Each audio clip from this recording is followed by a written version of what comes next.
another episode of Classic Dallas Cowboys Talk with Sean Farrell. I am Sean Farrell.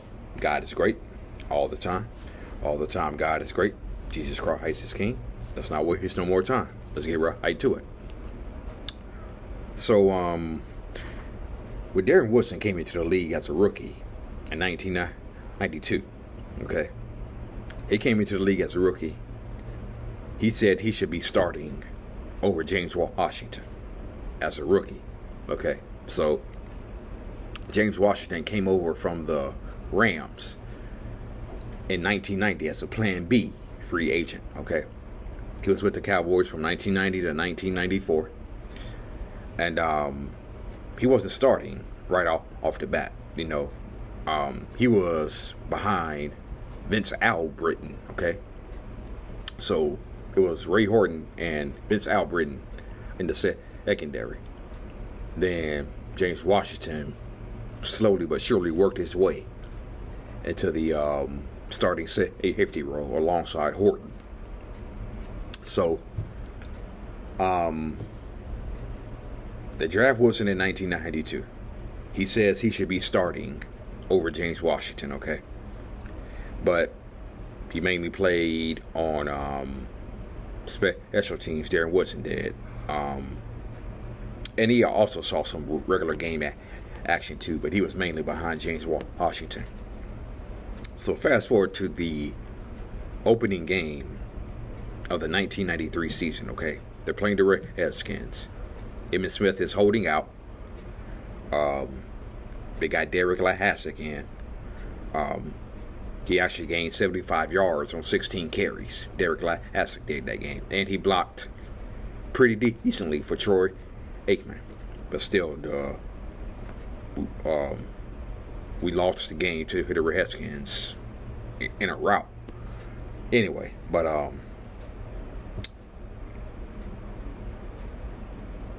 so we're playing the Redskins on opening night 1993.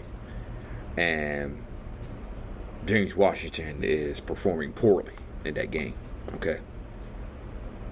He's performing poorly. And apparently, he performed so poorly that Jimmy Johnson was convinced that he should yank James Washington from the starting lineup, which he did. And guess who took his place? Darren Woodson. Darren Woodson. Yep. So,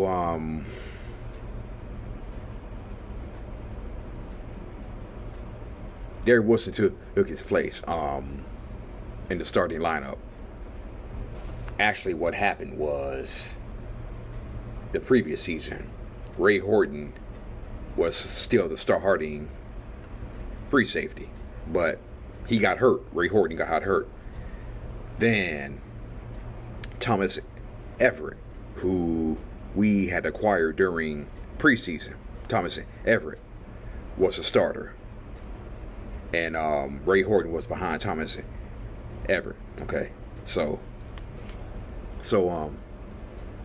Jimmy Johnson sees James Washington performing so poorly, he pulls Washington from the starting lineup in favor of Darren Woodson. And he stayed there for about the next 11, 12 years.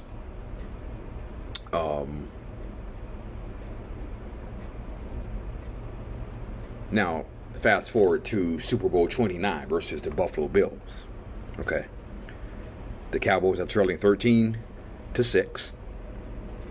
And NFL Films captures Darryl Talley during second half warm-ups. During warm-ups, second half, saying 30 minutes. 30 minutes of football is all that's left. 30 minutes. And then the narrator said it only took 35 seconds for disaster to strike. And what he was referring to is this. Because Buffalo had the ball to start the second half, okay? They had the ball to start the second half of that Super Bowl. And Jim Kelly handed the ball off to Thurman Thomas. And Leon Lett came through and forced a Thurman Thomas fumble. Leon Lett came through, forced a fumble, and it was picked up by none other than James Washington.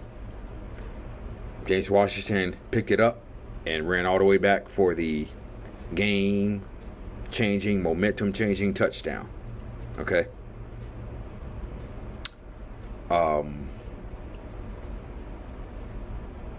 That was James Washington's redemption right there. Okay? That was James Washington's redemption. Okay?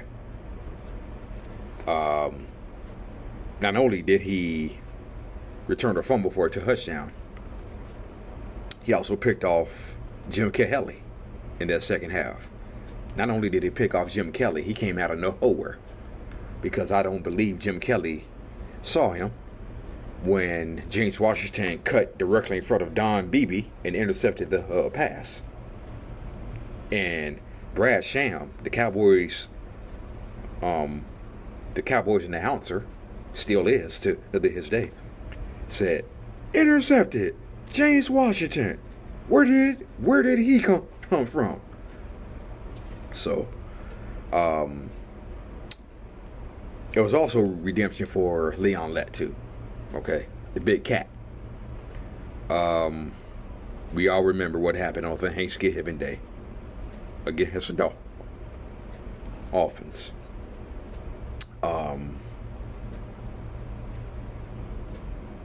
Blocked field goal. Balls rolling around, and everybody on the Cowboys is yelling, "Peter, Peter, Peter, Peter, Peter," as if to say the football is a hand grenade. Don't touch it. But Leon Lett got a little over anxious, and stuff happens, man. Stuff happens. Dolphins got a second chance out of a field goal.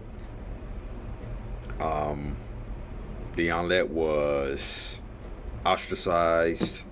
They came after him. The media came after him.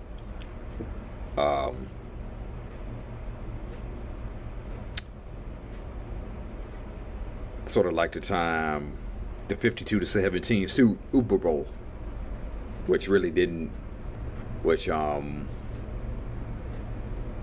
Dallas would have set the record for points if he had waltzed in. But yeah, they were still mad at him for that Super Bowl blunder the previous year, and now he has another blunder. And man,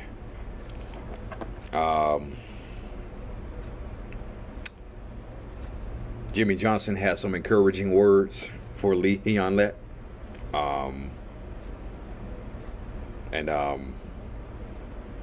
Ironically, that was a turning point for the Dolphins and the Cowboys, because Miami was 9-2. That victory made Miami 9-2.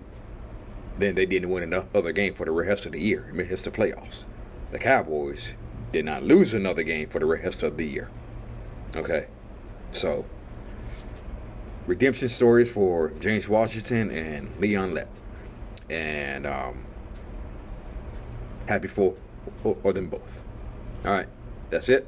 And that's all for Classic Dallas Cowboys Talk. I am Sean Farrell. May God bless you all. How about them Cowboys? Peace out.